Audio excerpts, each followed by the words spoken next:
Today, we are on site at the Messe in Munich, Germany at the 2018 ESMO Congress. We have been recapping some of the top news presented each day during the meeting, and soon we'll speak about pivotal studies with Dr. Dan George on genitourinary cancers, Dr. Ezra Cohen on head and neck cancer, and Dr. Suresh Ramalingam on lung cancer. Welcome to Enclave News Network. I'm Gina Columbus. In head and neck cancer, results of the KEYNOTE-048 trial showed that frontline pembrolizumab alone and in combination with chemotherapy showed a survival benefit in patients with recurrent or metastatic head and neck squamous cell carcinoma. Data also showed that although the PD-1 inhibitor showed a superiority with duration of response, there was no improvement in response rates or progression-free survival. Pembrolizumab was also associated with a better toxicity profile compared with the standard extreme treatment regimen of cetuximab, 5-fluorouracil, and platinum-based chemotherapy with cisplatin or carboplatin. Also in head and neck cancer, international trial findings demonstrated that patients with HPV-positive, low-risk oropharyngeal cancer should be treated with chemoradiotherapy rather than cetuximab with radiotherapy. There were a significantly higher number of recurrences and deaths in patients on the cetuximab arm versus the cisplatin arm, as well as a significant difference in the 2-year overall survival. Moreover, there was no benefit in reduced toxicity with the cetuximab regimen.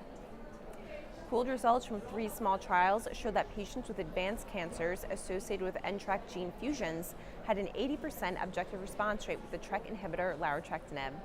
The most recent follow-up data showed complete responses in 10 of 55 patients and partial responses in 34.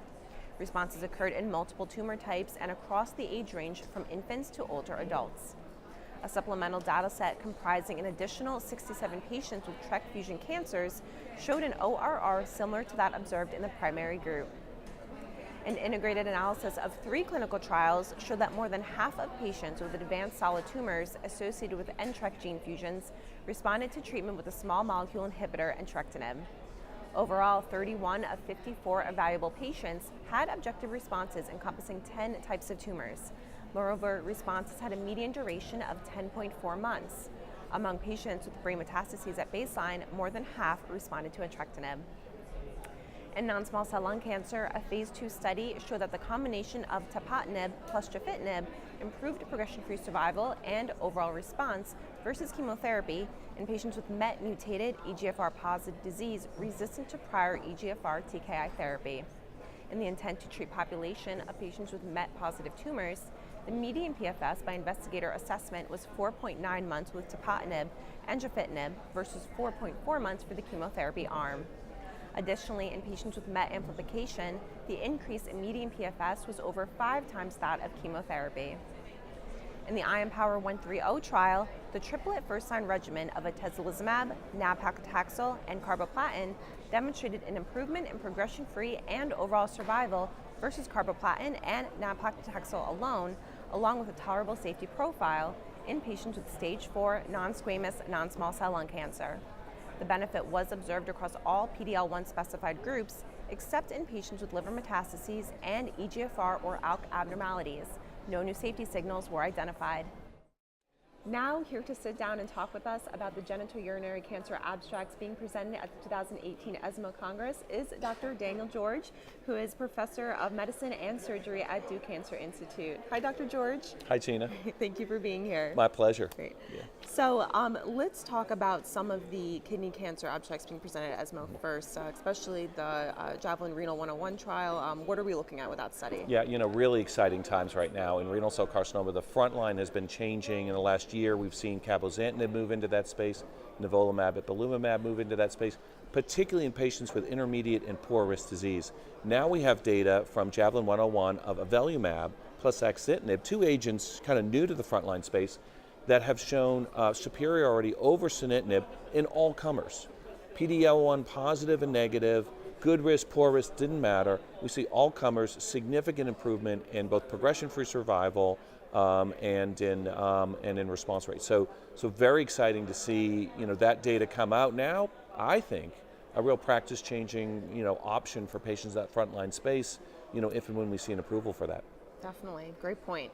Now, moving into prostate cancer, we also saw a little bit of data with Stampede, and you have posters with S-Track as well. So do you want to share a little bit about that? Yeah, sure. So the S-Track stuff, still renal cell carcinoma, looking in the adjuvant setting again at this really, first ever adjuvant approved therapy for high-risk renal cell carcinoma, sunitinib study showing a 24% reduction in disease-free survival, but no effect on OS. So what we've been looking at now is what is the relationship between disease-free survival and OS. We've done a number of really strong statistical analyses to look at this, both for the Sutent arm and for the placebo arm, and what we can say is there's at least moderate relationship between a delay in disease-free survival and overall survival.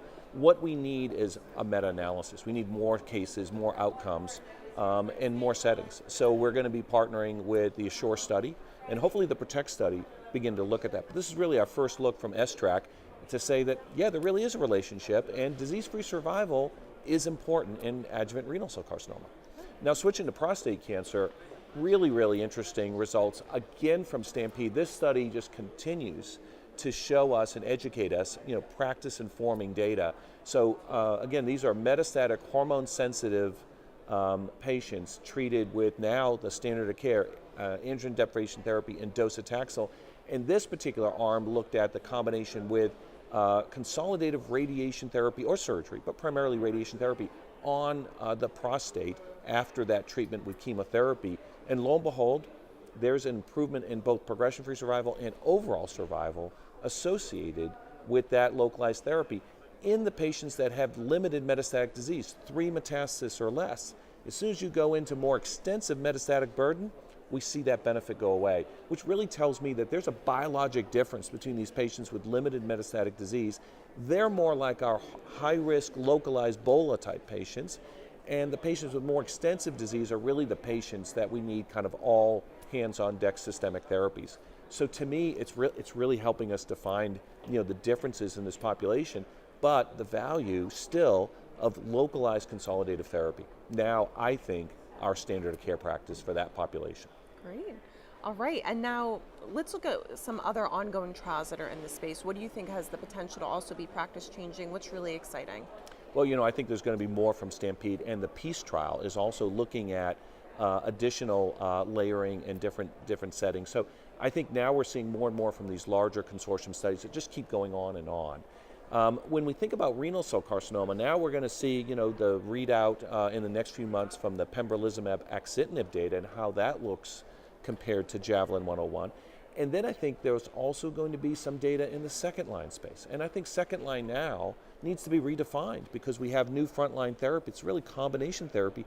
What do you do for a patient that's been on multiple agents in the frontline setting? So we're starting to see some studies looking at TKIs like cabozantinib combined with other novel agents, and a glutaminase inhibitor, CB839 from Calithera, is an exciting one. Really interesting biology. We know metabolism is really important to clear cell carcinoma. So how that plays out in combination, can we see a real delay in progression-free survival, improvement in progression-free survival with that? I think really remains to be seen. But exciting data to see that come, and we really want to see that trial accrue as well. There's a lot going on. A lot going on in this space. So now let's reflect on everything that we're learning about here at the ESMO Congress. What does this really say about the future of GU cancer treatment?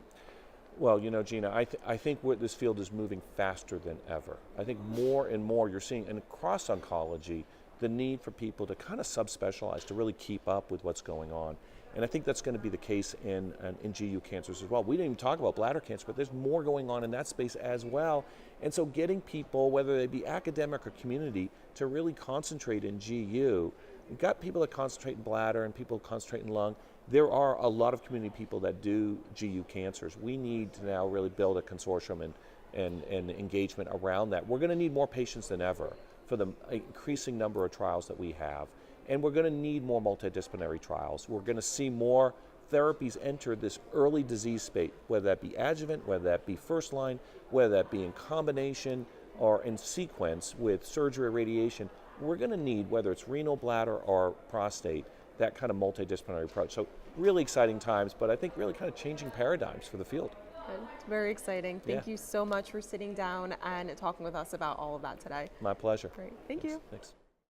Now we are joined by Dr. Ezra Cohen, who is Associate Director of Moores Cancer Center at University of California, San Diego Health, who will discuss some of the key data in head and neck cancer that is being presented at the 2018 ESMO Congress. Hi, Dr. Cohen. Thank you so much for being here today. Oh, my pleasure, Gina. Thank you. So when we met a few weeks ago, you had told me that the 2018 ESMO Congress was going to be the year of head and neck cancer. So can you kind of expand on that? What does that really mean today? Definitely. We're seeing really important data sets for the field that are immediately practice changing.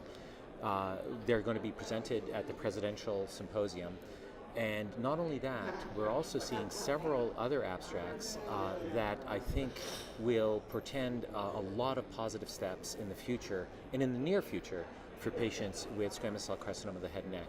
So we've been waiting a long time for this, and for the first time in a long time, I think head and neck cancer is really taking center stage at a major oncology conference. So there's a lot going on, of course, yes. Keynote 048 was one of the late-breaking abstracts. Can you discuss that study and what exactly the findings are? Keynote 048 was a study done in first-line recurrent and metastatic squamous cell carcinoma of the head and neck. And what I mean by that is these are patients who have had curative intent therapy, and unfortunately their cancers have progressed. And now they are candidates for treatment for recurrent or metastatic disease. And the study hypothesized that pembrolizumab, an anti-PD-1 antibody that is already approved in head and neck cancer for platinum refractory patients, the study hypothesized that pembrolizumab alone in selected patients would be better than the standard of care, which is platinum, 5-FU, and cetuximab triplet combination. And that's been the standard of care for over a decade. In addition to that, there was a second experimental arm looking at pembrolizumab in combination with chemotherapy, and again, the comparison with the extreme regimen, that triplet chemotherapy regimen.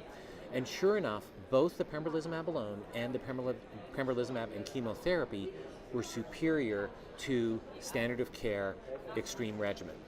In PD-L1 expressing tumors, and it was even a low level of expression, so what we call a composite score of 1 or more, and this included 80% of the patients.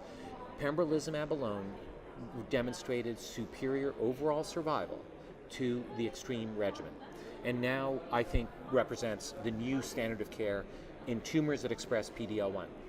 In all comers, irrespective of PD-L1 status, pembrolizumab and chemotherapy was superior in overall survival to the extreme regimen, and now represents a new standard of care in recurrent metastatic disease for patients irrespective of PD-L1 expression. So this is an incredibly positive step. It's really a way in many patients, we're talking about the majority of our patients, to treat them and eliminate the toxicity of chemotherapy while improving overall survival. It's really incredible. Good, great. Those are some great points. Now, how about the de-escalate trial that was presented with cetuximab? Well, de-escalate is an important now negative study. And what I mean by that is that de-escalate was set up in patients who are HPV positive, being treated for locally advanced disease in the curative setting. So these are patients that we think that we can cure of locally advanced head and neck cancer. We know that the HPV positive population is a better prognosis population. And so the thought was that we could take that better prognosis population, substitute cetuximab for cisplatin, offer a less toxic regimen, and maintain the cure rates for those good prognosis patients. Well, it turns out that neither was true. Cetuximab appears to be just as toxic as cisplatin radiation. It's different toxicity, but in terms of the degree of toxicity and the rates of toxicity, it was the same. But more importantly, cetuximab offered inferior survival. And in patients that we're trying to cure, that becomes paramount. And so it's an important negative study because it tells the field that as of right now, even for those good prognosis patients, cisplatin radiation is still the standard of care.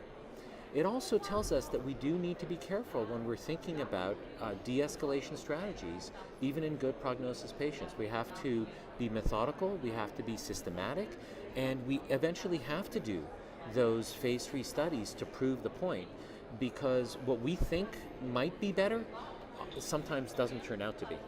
Very true. Okay. Now, you are also authored on the SCORE study of durvalumab plus danvatirsen or AZD 5069 in advanced solid malignancies and recurrent metastatic disease. So, what's the background of this trial and what are the early findings?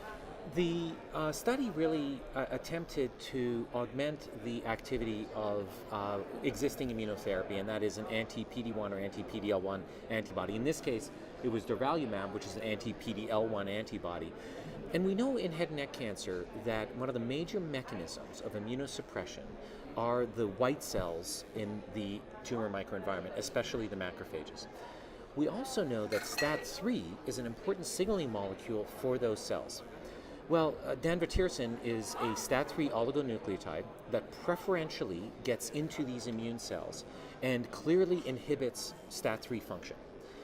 So we thought that if we could do that in cancers in combination with a PD-L1 antibody, we would be able to improve response rates, and that's exactly what we saw. In fact, what we're seeing is about a doubling of the response rate with, as opposed to durvalumab alone. And those responses not only are higher in number, but many of them are complete responses, suggesting that we may be able to get in some patients dramatic efficacy and prolonged durable responses, and that's exactly what we're beginning to see, and that's exactly what we reported in ESMO 2018. And the nice thing about this study is that we can do it without increasing the toxicity. We saw some toxicity with the addition of the STAT3 oligo, but all of those were minor and reversible. So here we have an opportunity to improve the efficacy without dramatically changing the toxicity. And as you can guess, we're now beginning to think of larger trials and taking this regimen forward. That's great. Sounds like it has a lot of potential. I think so.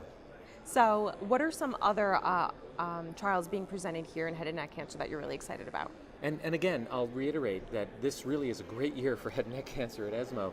And some of the other studies are all early trials, but demonstrating that we may be able to really improve the efficacy of immunotherapy. One such study is combining pembrolizumab with a drug called SD101. That is an injectable, so intratumoral injection of a toll-like receptor 9 agonist. And what we saw was about a doubling of response rate compared to pembrolizumab alone, not only in the targeted lesions, but also in the lesions that were not injected, suggesting that this drug can produce a systemic effect that augments anti-PD-1 activity. And again, that's something that needs to mature, but looks very promising at this point. Two other studies that are worth mentioning, one of them specifically in HPV-positive patients across the board, not only in head and neck cancer, but HPV-positive cervical and anal cancers, a drug called M7824 that is a dual inhibitor of PD-L1 and TGF-beta. And we've known that in virally induced cancers, TGF-beta is an important mechanism of immunosuppression. And what effectively this drug does is it brings the agent to the tumor because of PD-L1 and to that immune interface, inhibits TGF-beta in addition to PD-L1. And what we're seeing in HPV-positive cancers is a response rate over 30%, wow, which is profoundly higher than what PD-L1 alone does. Still early days, still small numbers, but if this turns out to be true in larger cohorts, this would be an incredibly large step for HPV-positive cancers. And then lastly, I'll mention an agent that doesn't involve PD-1 in head and neck cancer, and that is monalizumab. This is a drug that targets primarily natural killer cells, or NK cells, an important receptor on NK cells that negatively regulates their function is called NKG2R, and monalizumab inhibits the function of that receptor, and in combination with cetuximab, which is what the phase 2 study did, what we saw was about a doubling of response rate compared to cetuximab alone in a single arm, but a response rate of about 30%. And certainly, again, something that is exciting, and we will look forward to larger data sets in the near future. Oh, great. So let's fast forward 1 year from now. What do you think the landscape of head and neck cancer treatment looks like to you? Well, I think from a year from now, we'll certainly have pembrolizumab as an accepted first-line therapy in recurrent metastatic disease. As I mentioned, for PD-L1 expressing tumors, I think it'll be pembrolizumab alone. For the others, it'll be pembrolizumab and chemotherapy. I don't think we'll have other mature data sets a year from now that will change the standard of care, but we'll be close. We're anticipating the data of PD-1 and CTLA-4. The Checkmate 651 study of nivolumab and ipilimumab may be mature a year from now, and that may influence what we do for first-line recurrent metastatic patients. And the other thing that we'll see is that in the locally advanced setting, we'll see more and more data about the safety of these drugs in combination with radiation and with chemotherapy radiation. The larger phase 3 trials will take a little bit longer to report, but I think a year from now we will feel very secure that it is safe to combine anti-PD-1 in the curative locally advanced setting with chemotherapy radiation, and of course that will lead to hopefully a change in the standard of care eventually for locally advanced disease. Good. Well, that was amazing. Thank you so much for being here today and sharing your insight on all these abstracts. Always my pleasure. Thank you very much. Thank you. Finally, we sit down with Dr. Suresh Ramalingam, who is the Deputy Director of Winship Cancer Institute at Emory University, to share his insight on a handful of the lung cancer studies being presented at the ESMO Congress this year. Hi, Dr. Ramalingam. Thank you so much for being here today. Thank you for having me. Great. So you are presenting the analysis of the FLORA trial looking at acquired resistance mechanisms to frontline osimertinib in EGFR mutant non-small cell lung cancer. So what do we know now following this study? Absolutely. As you know, the FLORA study has already led to a new standard of care in frontline treatment of EGFR mutated lung cancer. Osimertinib is now used in the frontline setting. Then the key question is, when patients develop acquired resistance to osimertinib, what are some of the mechanistic aspects behind it? To understand that, we went and studied the plasma samples that were obtained in patients who participated in the FLORA study, and we selected patients where we had both the baseline plasma and the post-progression or post-discontinuation plasma samples. There were a total of 91 patients who had these matched samples, and I would point out three key highlights from the study. One is, not one patient developed T790 as a mechanism of resistance, which is good to see because osimertinib not only blocks the common mutations but also blocks the T790M mutation. The second point is, the two common mutations are candidate resistance mechanisms, I would say, we saw, where MET amplification was seen in about 15% of the patients. C797S, which is the secondary or tertiary EGFR mutation, was seen in about 7% of the patients. So if you take the whole group, about 25% of the patients had a candidate resistance mechanism in MET or EGFR pathway alteration. The third point I would make is, there was some concern among some folks that there could be some undue aggressive mechanism of resistance that would emerge when you really suppress the EGFR pathway in a profound manner. The good news is we did not see any aggressive mechanism of resistance come out of this. So clearly these provide new insights. We have some additional work to do. We're doing some work to do tissue biopsies, which will probably give us even more deeper information on resistance. Great. It's a very interesting analysis. Thank you. So now let's go into some immunotherapy. So we're getting some new data and some intriguing activity we're seeing in immunotherapy in non-small cell lung cancer, especially with the IMpower 130 trial. So can you discuss this study and share your perspective on it? Absolutely. So with immunotherapy becoming part of frontline treatment of non-small cell lung cancer patients, especially for those who don't have the driver mutations, we're learning more and more about new combinations. What we learned today from Dr. Capuzzo is a randomized trial that compared the chemotherapy regimen of carboplatin, nab-paclitaxel, with or without atezolizumab, which is a PD-L1 inhibitor. Now, true to form, this study showed that there was a significant improvement in progression-free survival and overall survival for the combination of chemo with atezolizumab. The hazard ratio for PFS was approximately 0.64. Hazard ratio for survival was approximately 0.78, which are all very exciting. Couple of key points. There was a small group of EGFR mutated patients in this trial, and for those patients, contrary to what had been seen in Empower 150, there was no benefit for adding immunotherapy with chemotherapy. The second point Dr. Capuzzo made was, in the Empower 150 study, patients with liver metastases actually did very well with atezo, with carboplatin, paclitaxel, and bevacizumab. In this trial, patients who did not have the liver mets actually did better with atezo and chemo. So this points out that we're still in the learning phase about some of the subsets of patients, and we need to learn more in prospective trials for those patients. But the overall trial was positive, positioning atezolizumab in the non-squamous patients with chemo and PD-L1 inhibition. Good, great points. Now, there's a lot of lung cancer data being presented here at this year's meeting. What are some other trials of importance that you'd like to mention? Sure. When we look at patients with molecular targets, we're beginning to learn more and more about targeted treatments. Larotrectinib, which is a TRAC inhibitor, continues to be exciting. There was some additional follow-up data and more patients reported. TRAC fusions are seen in about 0.5% of lung cancer patients. When they get treatment with larotrectinib, the response rate is over 80%, and the waterfall plot looks very impressive. So I'm very excited about that compound. For patients with MET mutation, we saw new data this year with capmatinib, or INC280, which is a MET inhibitor. And there, patients who are treatment naive, who got this targeted therapy, seem to have response rates of nearly 70%.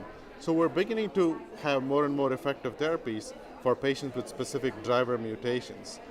And of course, immunotherapy is a big area. We're beginning to learn more and more about how immunotherapy fits in. We heard a trial about blood-based TMB assessment and use of atezolizumab. It was a single-arm trial. It was a little disappointing in the trial that patients with high or low TMB did not have different PFS or overall survival. So TMB is an area where we're beginning to learn, particularly the blood-based TMB. So a lot of exciting information. Great. Now, reflecting on the data that we have learned here, how would you say that the lung cancer field continues to evolve, and what do you really see kind of going forward? Right. I think when you look at metastatic lung cancer, I see two key areas thematically. One is targeted therapies for patients with driver mutation. We're getting better and better targeted agents, more targets amenable to targeted therapy. That's the excitement there. In the immunology field, we're seeing movement of immune checkpoint inhibitors to frontline therapy. Now with the Pacific trial, we are using durvalumab in stage 3 unresectable disease, and we're beginning to learn about adjuvant and neoadjuvant settings with immune checkpoint inhibition. So that's also an area where we are seeing benefits to patients. Biomarker-based treatment selection continues to be important for patients with lung cancer. Great. Thank you so much for sharing your insight today, Dr. Ramalingam. It was really, really great. Appreciate it. It's my pleasure. Thank you. Thank you. That's all for today. Thank you for watching Enclave News Network on location in Munich, Germany. I'm Gina Columbus.